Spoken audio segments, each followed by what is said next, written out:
बड़े दयालु हो, भक्तन प्रतिपाल हो। तुम बड़े दयालु हो, भक्तन प्रतिपाल हो, शक्ति ज्ञान गुण के धनी, जय देव जय जय शनि। शक्ति ज्ञान गुण के धनी, जय देव जय जय शनि। ओम शं शनैश्चराय नमः, ओम सूर्यपुत्राय नमः, ओम शांताय नमः, ओम सौम्याय नमः, ओम नित्याय नमः, ओम वरदाय नमः। जय जय जय शनिदेव, जय जय जय शनिदेव।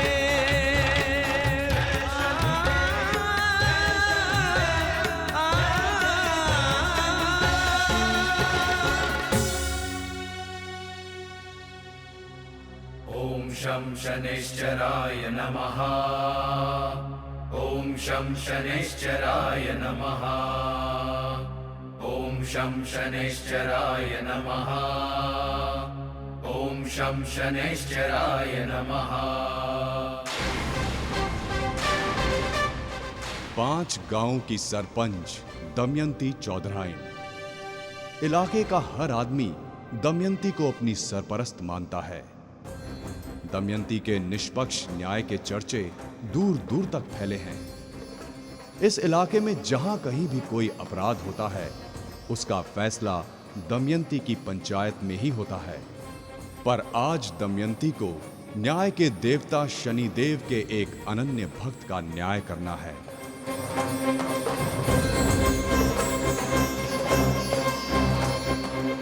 कौन है वो जिसने मंदिर में चोरी की है?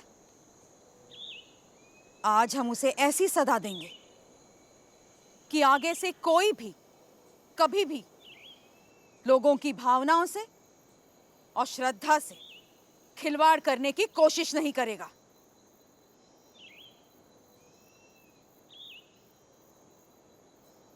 ले आओ उसे।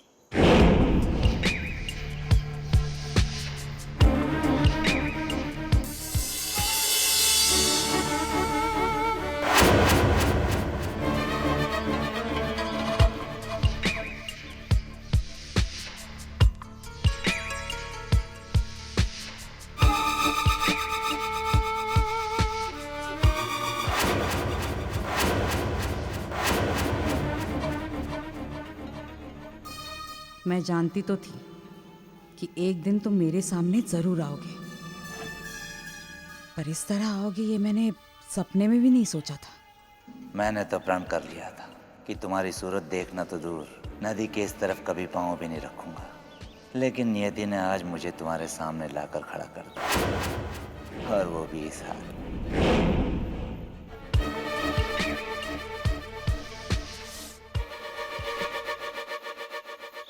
ये तो नदी में नाव चलाता है ना?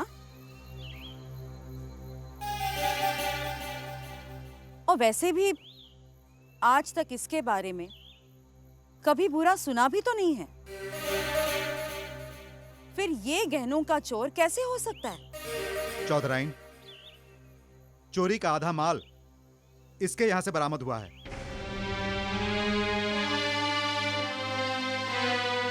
नहीं वो, लेकिन वो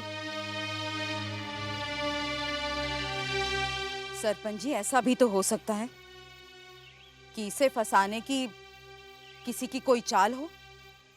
और ये भी तो हो सकता है दमयंती कि पुराने रिश्ते जोर मार रहे हो और उन रिश्तों की ओट से तुम्हें केदार का गुनाह दिखाई नहीं पड़ रहा हो। मुखिया जी, ये आप क्या कह रहे हैं? ठीक कह रहा हूं मैं।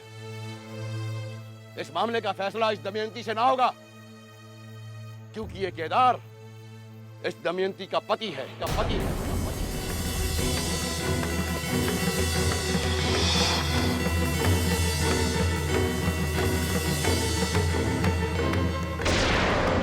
और एक पत्नी अपने पति को भला सजा कैसे दे सकती है? मुखिया जी,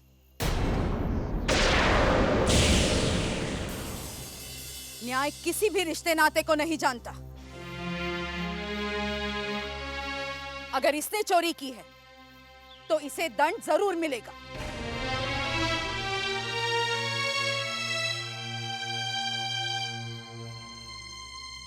पंचायत अपना फैसला कल सुनाएगी।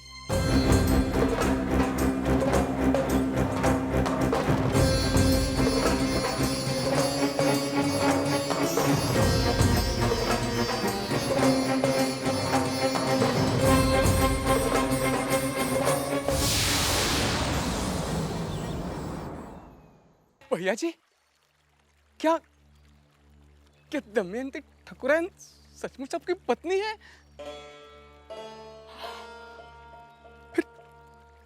फिर ये बात आज तक किसी को पता कैसे नहीं है?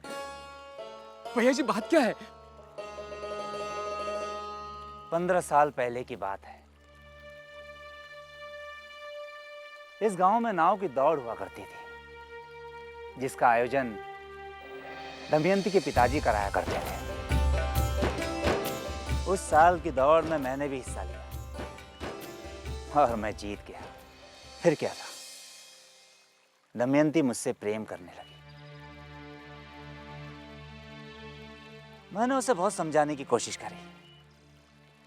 मैंने उससे कहा कि मैं एक छोटा सा नाविक ठहरा और वो एक चौधरी की बेटी, लेकिन उसने किसी की नहीं सुनी। फिर एक दिन जब उसके पिताजी उसकी शादी किसी और से करा रहे थे, तो घर से भागकर मेरे पास आ गई और हमने मंदिर में शादी कर ली। इसी नदी के किनारे हमने अपनी नई जिंदगी की शुरुआत की थी। लेकिन दमयंती के पिता इस रिश्ते से बिल्कुल खुश नहीं थे। उन्होंने दमयंती के मन में मेरे विरुद्ध जहर के बीज बोने शुरू कर दिए। दमयंती रोज अपने गांव चली जाती और देर रात लौटती। इतनी देर कैसे हो गई? जी वो मैं पिताजी के साथ जलसे में गई थी, वहीं देर हो गई। मैंने तुमसे कितनी बार कहा दमयंती, इन सब के चलते तुम घर नहीं संभाल पाओगी। मैं सारा दिन घर पर नहीं रह सकती, दम घुटता है मेरा यहाँ। ये सब तुमने मुझसे शादी करने से पहले सोचना चाहिए था ना। गलती हो गई। पता नहीं था मुझे कि मैं अपने हाथों अपनी जिंदगी बर्बाद कर रही हूं। वैसे भी तुम्हारा और मेरा क्या मेल, पर अब हो भी क्या सकता है। क्यों नहीं हो सकता? अब भी कुछ देर नहीं हुई है। तुम चाहो तो अब भी वापस जा सकती हो। तुम मुझे घर से निकाल रहे हो? ठीक है, आज के बाद मैं इस घर में दोबारा कभी कदम नहीं रखूंगी। जाने से पहले एक बात ध्यान से सुनती जाओ। तुम अपनी मर्जी से जा रही हो, इसलिए मैं तुम्हें लेने नहीं आऊंगा। तुम्हारी राह देखूंगी भी नहीं मैं। और तुम्हें भी कसम है, जो हमारे गांव के जमीन पर कदम भी रखा था। जा रही हूं मैं। अच्छा, तो इसीलिए आप काशीपुर की जमीन पर पैर भी नहीं रखते थे? सुनिए,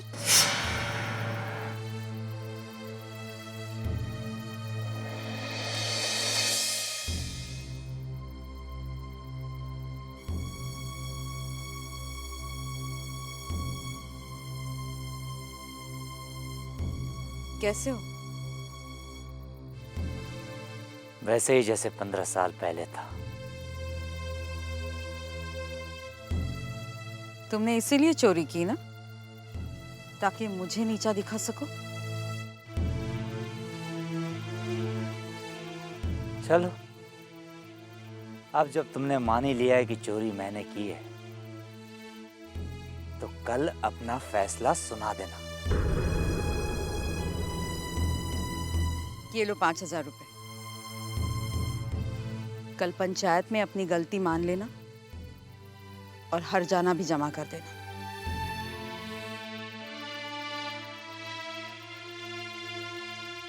दमयंती, तुम बिल्कुल नहीं बदली।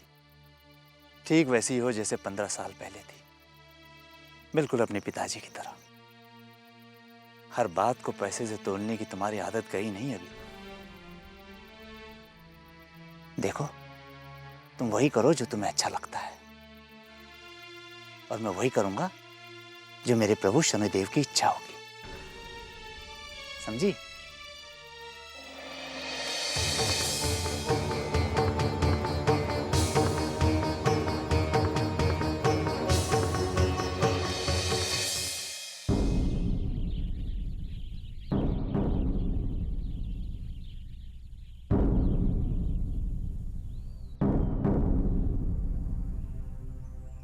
केदार मांझी पर चोरी का इल्जाम साबित हो चुका है।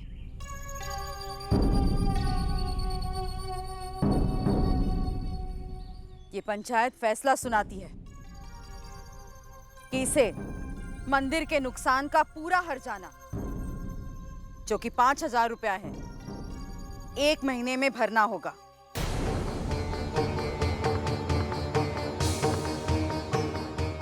और साल भर मंदिर के बंजर जमीन पर काम करके उसे उपजाऊ बनाना होगा।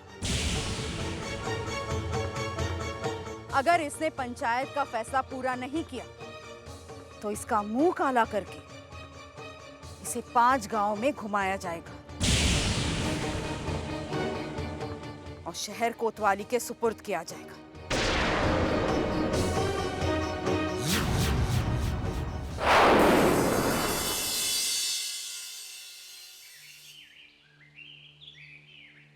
ये कैसा अन्याय है शनिदेव? जिस आदमी ने आपकी इतनी भक्ति की, किसी का कभी बुरा नहीं किया, किसी को कभी धोखा नहीं दिया, आज उसी आदमी को इतनी बड़ी सजा क्यों? क्यों शनिदेव? क्या इस कलयुग में आपने भी अपनी दृष्टि इस जगत से उठा ली?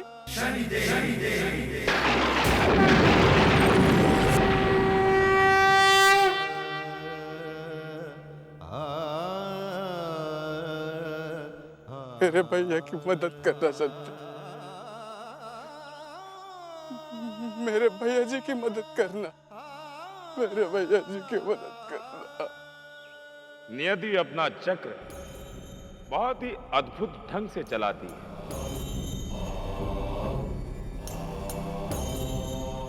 जिसे हम संकट समझते हैं, वो सही अर्थों में अपने लक्ष्य तक पहुंचने का नियति का अपना ही चक्र होता है। शनि के रहते कभी किसी के साथ अन्याय नहीं हो सकता। हम इस धरती के हर प्राणी और उसके कर्मों को देख रहे हैं। जो जैसा कर्म करेगा उसे वैसा ही फल मिलेगा।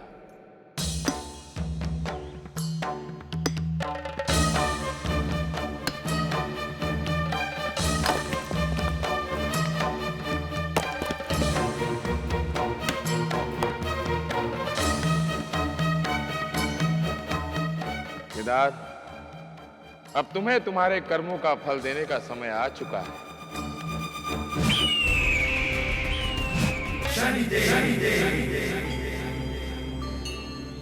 इन पत्थरों को तोड़कर पैसों का इंतजाम हो जाएगा। हमें तो नहीं लगता। कैसे भरोगे वो दंड? मैं तो अपना सारा कर्म शनिदेव को साक्षी मानकर करता जा रहा हूं। अब क्या होगा, कैसे होगा, वही जाने। दमयंती तो तुम्हारी पत्नी है, उससे मदद क्यों नहीं मांग लेते? जिस मनुष्य का स्वाभिमान मर जाता है ना, उस मनुष्य की अकाल मृत्यु हो जाती है। और मैं समय से पहले मरना नहीं चाहता।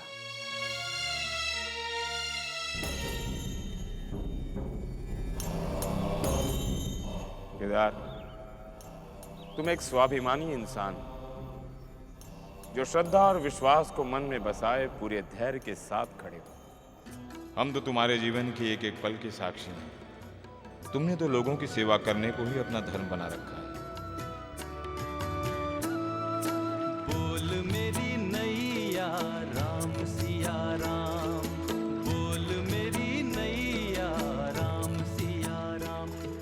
केदार की नाव में पता नहीं ऐसा क्या है जो सब इसी की नाव में सवार होते हैं। अरे मेरा बस चले तो इसके नाव को आग लगा दो, आग।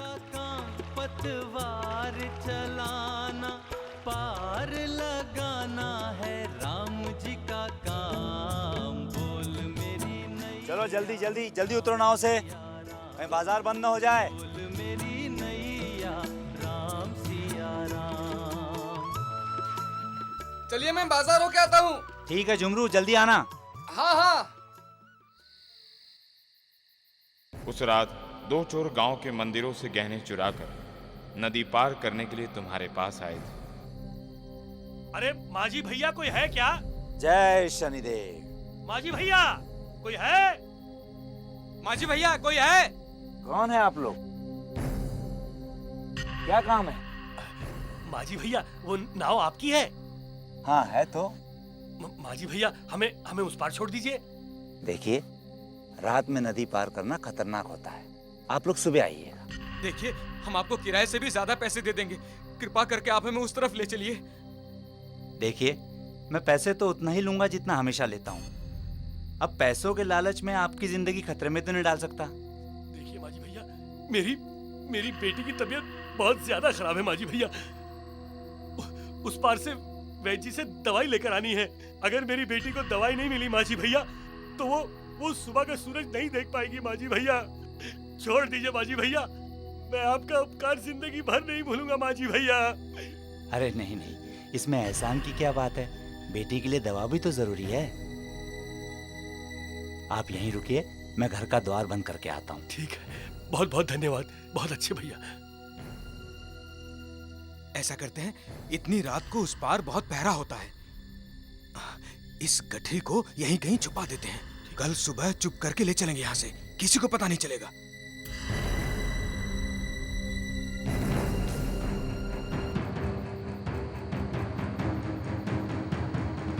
जल्दी कर, ठीक से डाल, जल्दी कर, वो आ जाएगा। हाँ भाई साहब। जय शनिदेव, जय शनिदेव। आइए चलते हैं। हाँ चलिए चलिए।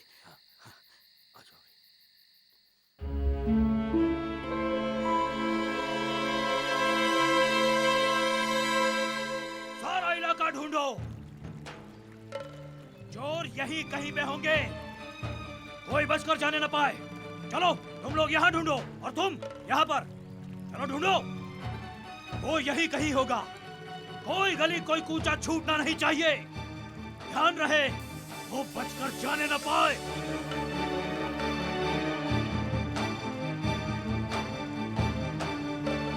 मुखिया जी ये देखो क्या है, ये गहना इस नाव में मिला है। किसकी नाव है ये केदार की।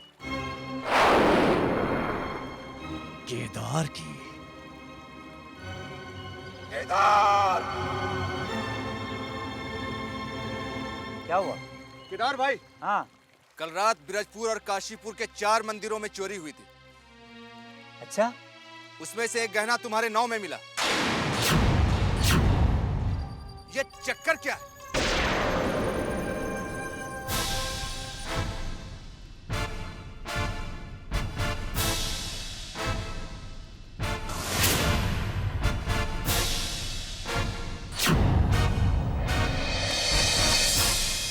मुखिया जी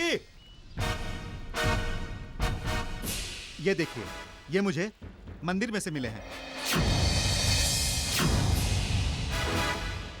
वाह केदार वाह, तो मंदिर की आड़ में ये हो रहा है।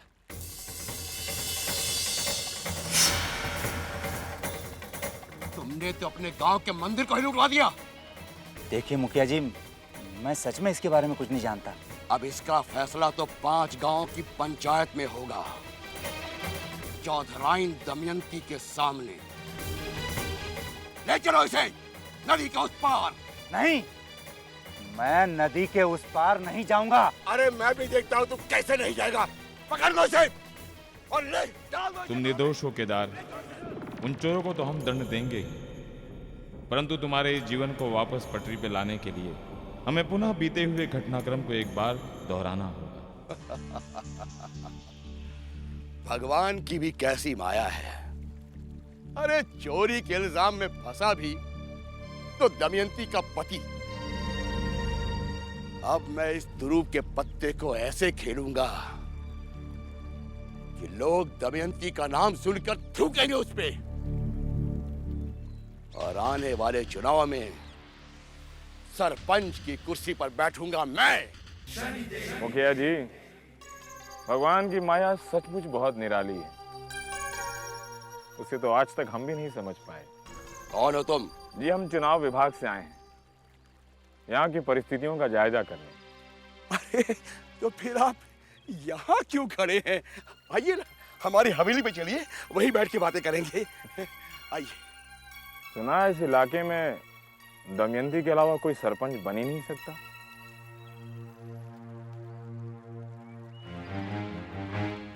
यदि आप चुनाव जीतना चाहते हैं। अब देखिए, हिचकने कोई बात नहीं, सब अपने ही हैं, खुल के बोलिए। हाँ, यदि आप चुनाव जीतना चाहते हैं तो आपको इस इलाके में कुछ ऐसे कार्य करने पड़ेंगे जिससे बच्चों बच्चों की जुबान पर आपका नाम हो जाए। वो तो ठीक है, पर कैसे?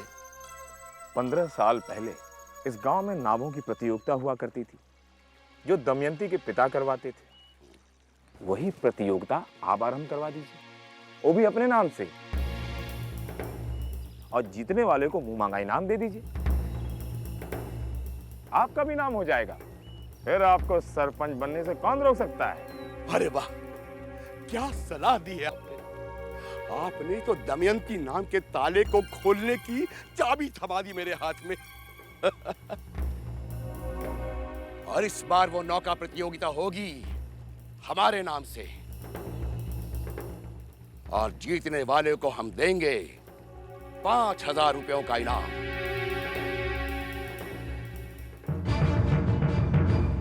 सुनो सुनो सुनो, 15 साल के बाद एक बार फिर नावों की प्रतियोगिता शुरू हो रही है, और जो जीतेगा उसे 5,000 रुपया इनाम भी दिया जाएगा। दमयंती जी, सुना है अंतिम बार ये नावों की प्रतियोगिता किसी केदार नाम के नाविक ने जीती थी। उसके बाद ये प्रतियोगिता हुई नहीं। कहीं कोई दुर्घटना हो गई थी क्या?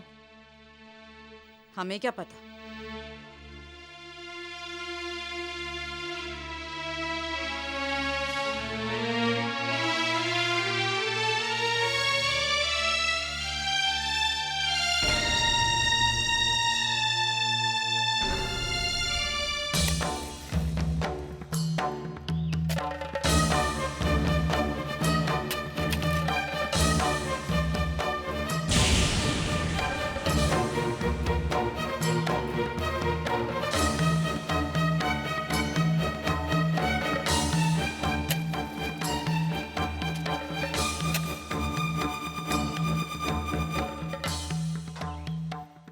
देखने आई हो कि मैं तुम्हारे दिए हुए दंड को ठीक से कर रहा हूं या नहीं? चिंता मत करो, इस हरजाने को भरे बिना इस गांव से जाएगा नहीं ये केदार मंजी। मैं बस तुम्हें इस सजा से छुटकारा पाने का रास्ता दिखाने आई।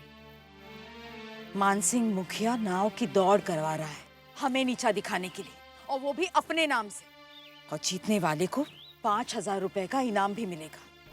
हम जानते हैं कि तुम एक अच्छे नाविक हो, इसलिए बताने आए थे। यहाँ तक आने की जो आपने तकलीफ की, उसके लिए बहुत बहुत धन्यवाद। एक बार दौड़ जीती थी मैंने, और तुम मेरी जिंदगी बर्बाद करके चले गई। अब दोबारा किस्मत को ऐसा मौका नहीं दूंगा।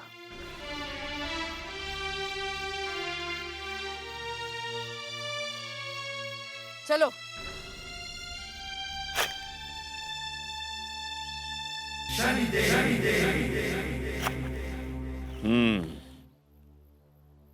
यह है तुम्हारी पत्नी दमयंती। लगता है आज भी तुमसे मन ही मन उतना ही प्रेम करती है। केदार, कहीं तुम्हारे मन में उसके प्रति जो प्रेम है उसने भाप तो नहीं लिया? देखिए, आप मुझे मेरा काम करने दीजिए। आप जाइए यहाँ से। एक नाविक के हाथ में पतवार ही शोभा देती है, कुदाल नहीं। सच कहूं तो उस प्रतियोगिता को जीतने के हकदार केवल तुम ही हो। पर मैं इस प्रतियोगिता में हिस्सा नहीं लेना चाहता। देखो भाई, हम तुम्हारे निर्णय में कोई अड़चन नहीं डालना चाहते, परंतु हमने सुना है तुम शनिदेव के बहुत बड़े भक्त हो। क्या पता ईश्वर की यही इच्छा हो कि जीवन की परीक्षा में तुम अपनी मेहनत से आगे निकल आओ। हो सकता है तुम्हारे शनिदेव की भी यही इच्छा हो। नहीं तो जो प्रतियोगिता 15 साल तक नहीं हुई,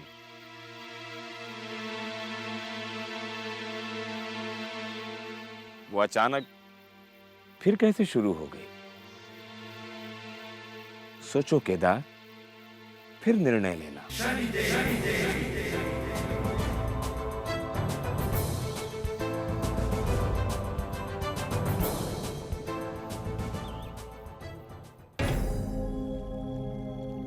ये नौकादौड़ बहुत बड़े स्तर पर होनी चाहिए, बहुत बड़े स्तर पर, ताकि यहाँ के बच्चे बच्चे की जबान पर हमारा नाम हो।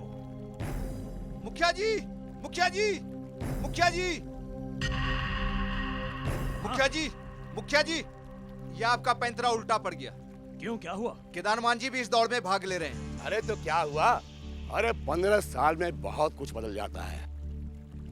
इसी बहाने उसकी पुरानी हड्डियों की कसरत हो जाएगी। मुखिया जी, केदार जैसा नाविक अभी भी गांव के आसपास में नहीं है, और अगर वो जीत गया तो मंदिर का सारा हर्जाना भर देगा। फिर दमयंती चौधरायन लोगों के आंखों में ऊंची उठ जाएगी।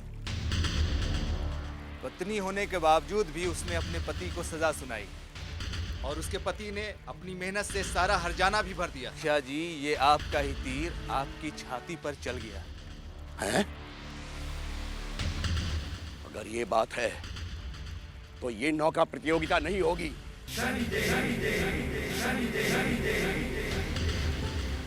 हम अपने ही हाथों अपने पांव पे कुल्हाड़ी नहीं मार सकते। मुखिया जी,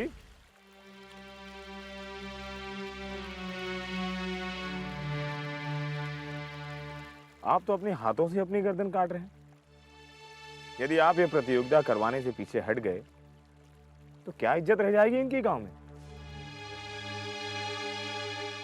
लोगों का भरोसा उड़ जाएगा आपसे। फिर तो आप सरपंच बनने से दूर आपके नाम से भी लोग कतराने लगेंगे। नहीं नहीं, ये नहीं हो सकता। मैं ये नहीं होने दूंगा। ये नौका प्रतियोगिता होगी और जरूर होगी, और इस प्रतियोगिता में मेरा आदमी जीतेगा, सिर्फ मेरा आदमी।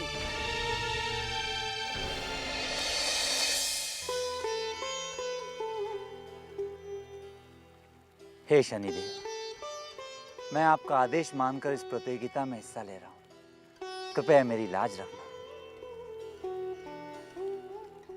भैया जी, हाँ झुमरू, भैया जी, क्या हुआ? वो हमारी नाव। क्या हुआ नाव को? अरे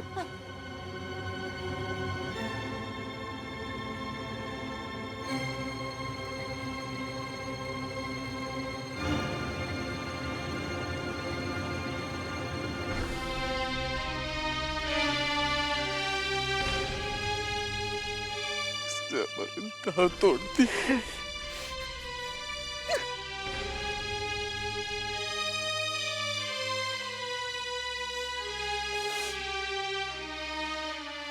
अब क्या होगा?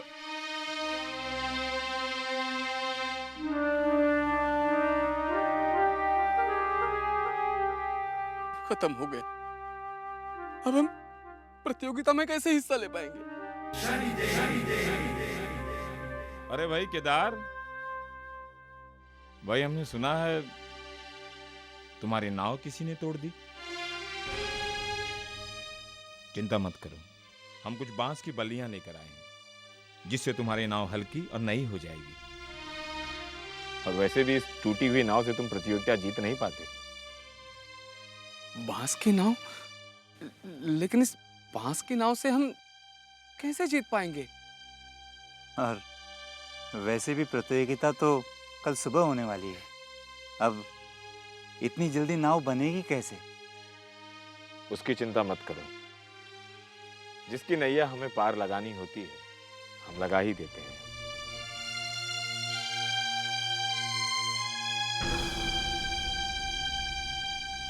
और जिसकी नैया हमें डुबोनी है, उसे कोई नहीं बचा सकता। अरे भाई, बांस की बल्लियां लाओ और काम शुरू करो।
आज की इस प्रतियोगिता में केदार की जीत किसी भी हाल में नहीं होनी चाहिए, समझ गए ना?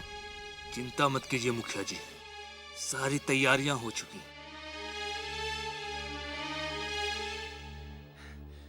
भैया जी, मुझे विश्वास है आप ही जीतोगे। हाँ जुमरू, हम ही जीतेंगे। केदार, आज से 15 साल पहले जब मैंने तुम्हें नाव की प्रतियोगिता में देखा था ना, तो मेरे दिल से एक प्रार्थना निकली थी कि प्रतियोगिता तुम ही जीतोगे। आज भी मैं तुम्हारे लिए प्रार्थना करूंगी केदार, कि आज की प्रतियोगिता भी तुम ही जीतो। मेरी शुभकामना है तुम्हारे साथ।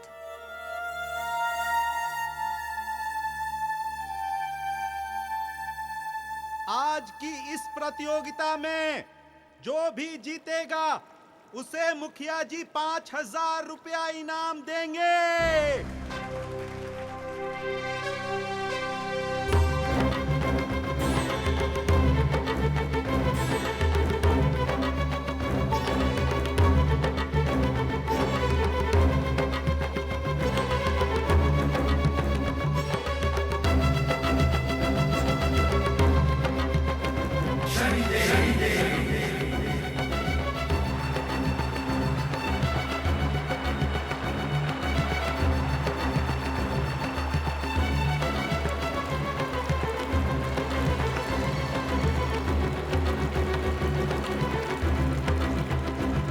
भैया जी चलो।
केदार, हम तुम्हारे साथ कभी अन्याय नहीं होने देंगे। तुम्हारी नैया को तो पार लगाना ही है।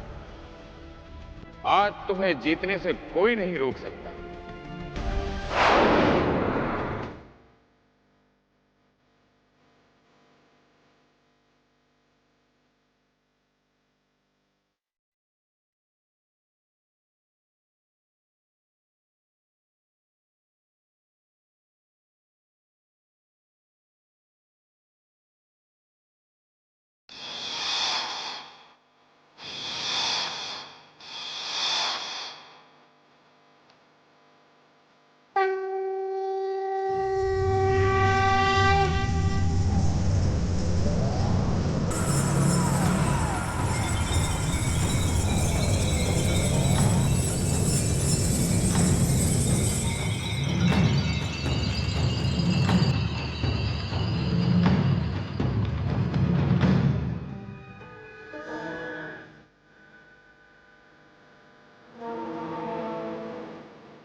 जब हौसला बुलंद हो और इरादों में हिम्मत हो, ऊपर से शनि देव की कृपा हो, है कौन सा वह काम जो नामुमकिन हो। ये रहा मेरा हरजाना, इसे आप मंदिर के कोष में जमा करा दीजिएगा और अब आज्ञा दीजिए, मैं यह गांव हमेशा के लिए छोड़कर जा रहा हूं।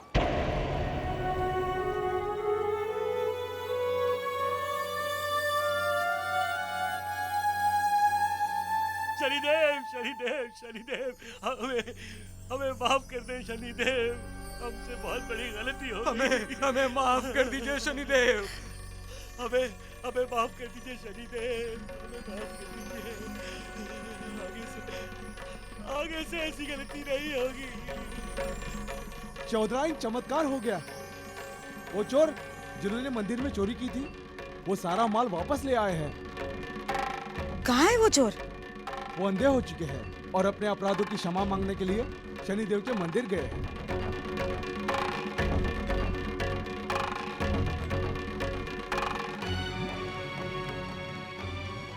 केदार,